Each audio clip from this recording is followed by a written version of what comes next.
Mary Davenport and I have published the first article in the medical literature describing the reversal of mifepristone.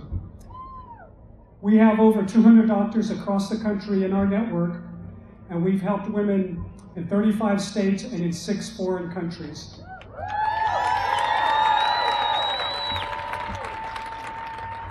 "75 women have chosen to reverse the effects of mifepristone, and they've delivered babies, all healthy and with no birth defects.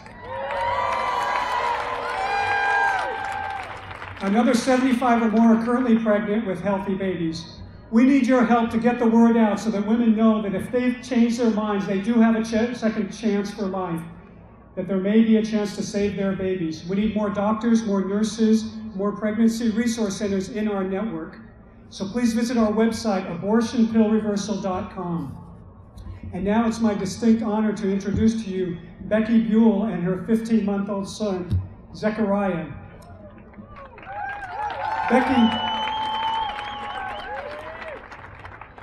Becky wanted a second chance, and she called our hotline and talked to our nurse, Debbie, who connected her with Dr. Tony Mraz at North Valley Family Physicians in Colusa, California.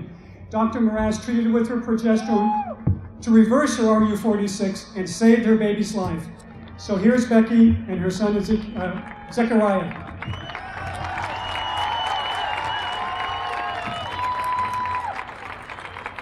Hello, hello. Good afternoon, San Francisco. I am so excited to be here, walking for life with all of you today. It's so ironic to me. Can you guys hear me? I attended the walk last year, and I stood exactly where you guys are all standing, and I never in a million years thought I would be up here on this stage sharing my abortion testimony with 50,000 people. But here I am. I've learned that that's kind of how God works. His plans are always a little bit different than my own.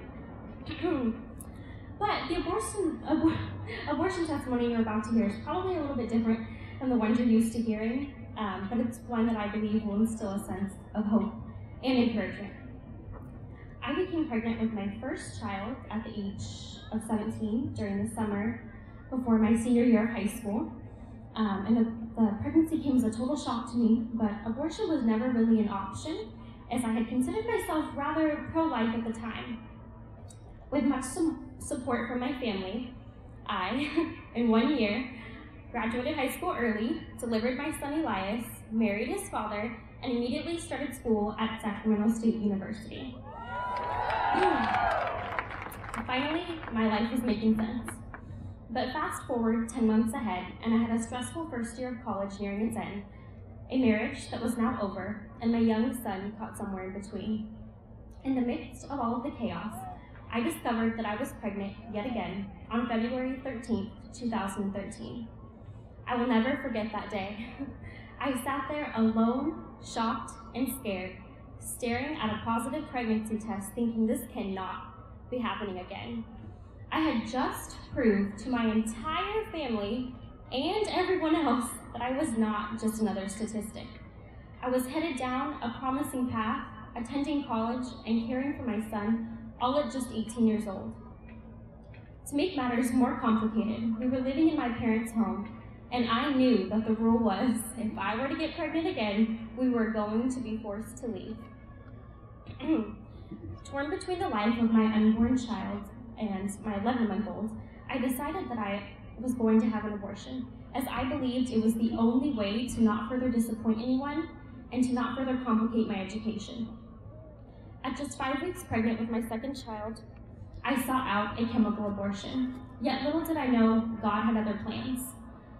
You see, as I reflect back on those first few weeks, I see, without a doubt, that God set barriers, making it difficult for me to go through with the plan to terminate my pregnancy. Now let me explain what I mean by that. You see, the first abortion clinic I visited at just 5 weeks along was cold and brief, yet still I probably would have terminated my baby on that day had they not told me they didn't give the abortion pill on Fridays. Though this seemed odd to me, I went ahead and made another appointment for the following week. However, a sudden family emergency left me unable to get there. The next week, I visited a Planned Parenthood clinic, but I'd always had these terrible veins that doctors had never been able to draw blood from, and sure enough, I walked in, and the medical assistant was unable to draw my blood, so I was unable to take the abortion pill that day. I returned to that same clinic the following week at just 8 weeks pregnant. On March 13th, I sat down in a Planned Parenthood clinic and swallowed the RU486 abortion pill. I planned to finish the rest of the abortion at home the following evening as instructed. As soon as I got to my car, I felt intense regret, and all I could do was pray, telling God how sorry I was for doing such a thing. While still sitting outside of that clinic, I searched for some type of reversal on my phone, and it was then that I found abortionpillreversal.com, a site ran by a pro-life pregnancy center called COLFS, based out of San Diego.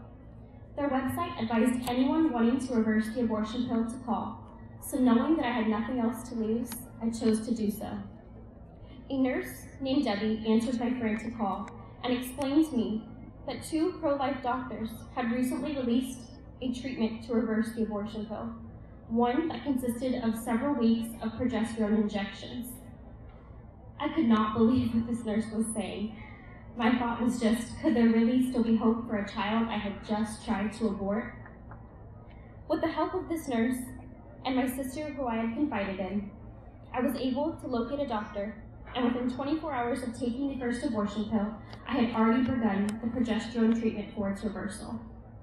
There's a little more. When Planned Parenthood called to see why I had not returned to my follow-up ultrasound, the one where they make sure the fetus, as they refer to them, had been successfully removed, I explained to them that I had changed my mind and was taking steps to reverse what I had initially intended to do. I was then told by the Planned Parenthood director that what I was doing was very risky, likely wouldn't work, and that my child could very well be deformed. You see, after taking the abortion pill in these clinics, these people are trained to tell you that there is no going back, and that your unborn child has already died, and you must finish the rest of the abortion. Thankfully, I was prepared to hear this, and I did not listen. On October 20th of 2013, I gave birth to my second son, Zachariah. He was born beautiful and perfectly healthy. As for the home I thought would be forced to leave, well, it is still our home. And as for the education goals I thought would be impossible, those two are going strong, as I am currently in my 3rd year of college and now at a Christian university. I am so grateful for the way our story worked out, and I am proud to stand with the pro-life community that helped enable my son to survive the first stage of an abortion. With medical advancements like this, we are one step closer to ending this war on the unborn. I know what I just said to you probably sounds a little crazy, so I thought it would be best to show you what I've been talking about. It is my greatest joy to be able to introduce you to my son, Zachariah.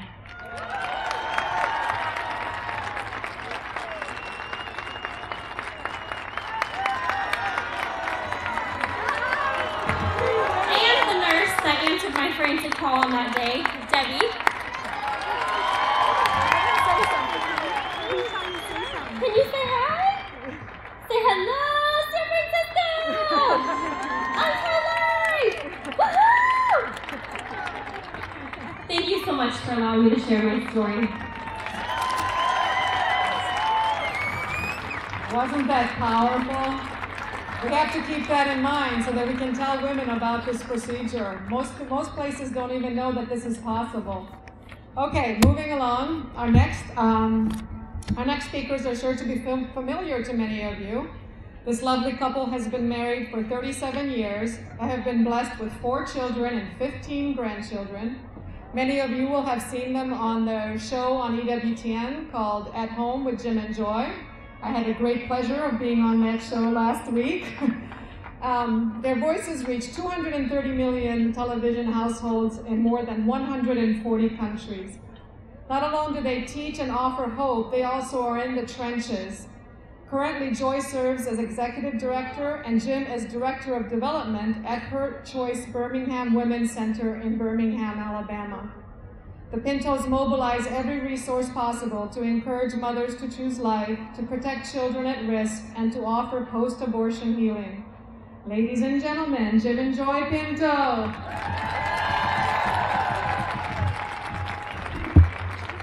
Well, thank you. Thank you for coming out. Silence in the face of evil is in itself evil. God will not hold us guiltless. Not to speak is to speak. Not to act is to act. And that's a great quote from a martyr, Dietrich Bonhoeffer. I want to bring to you one of the great heartbeats of the pro-life community. Pregnancy medical centers, pregnancy resource centers all over this country. There are about 2,000 of them. And every single day, we lift the veil of deception. We get to share with these beautiful young women and men who come into the center scared, full of anxiety, hopeless, and confused. And they've been told the lie from the pro-abortion community that abortion is their only option. And yes, there is a war on women, but we are not declaring the war. We have come to set women free. Because just like Rebekah stood here before you, she too was told to lie. Rebekah, there's no turning back when you take that first pill. And I've met with girls who've taken an abortion pill, and their fear is, oh my God, what have I just done? And they go home and they deliver dead babies in their home. The abortion industry wants it removed from them and to put onto you, the consumer, so that you would remove the product. It's not a product. It's a human being. It's been given a life. It has a soul. It has human dignity, value, and worth from God Almighty. And we will stand as the pro-life community and take each client one woman at a time and tell her that she is loved and that she is good and that her baby is not a burden, that it is a blessing. And God has a plan, and there's going to be a greater good that's going to come out of this evil. So every single day, we are giving free pregnancy tests. The abortion industry is going to charge her for a pregnancy. We give free ultrasounds. They're going to charge them $150 for their ultrasound. We give them free counseling, free restoration to their lives. But the abortion industry is going to charge them because they're all about greed and death and money. We are about freedom and love and life. And I want to say thank you to the Knights of Columbus, because in 5 years, they have placed 500 ultrasound machines in all 50 states of the United States of America.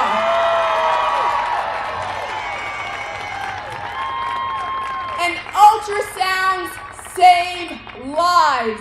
I had a client who came into my center on Monday. She came in for her 5th abortion. And we lifted the veil. We revealed the truth. She got a window to her womb because when she went to the abortion clinic, they never showed her the ultrasound. They never let her hear her baby's heartbeat. And all they wanted to do was take her money and send her a sailing. So let us, as a people of life, say yes to love, not to selfishness. Yes to life, not to death. Yes to freedom, not to enslavement. And yes to God, who is for love and life, and He will not disappoint us. Let us say yes. And let us say yes to God, who is the living one and the merciful one. And pregnancy medical centers around this country do post-abortion counseling. We are telling the women, you can be forgiven and set free. Come inside, our doors are wide open. You surrender your secret and let the God of mercy and the God of love repair and restore and heal your soul. That's the pro-life movement.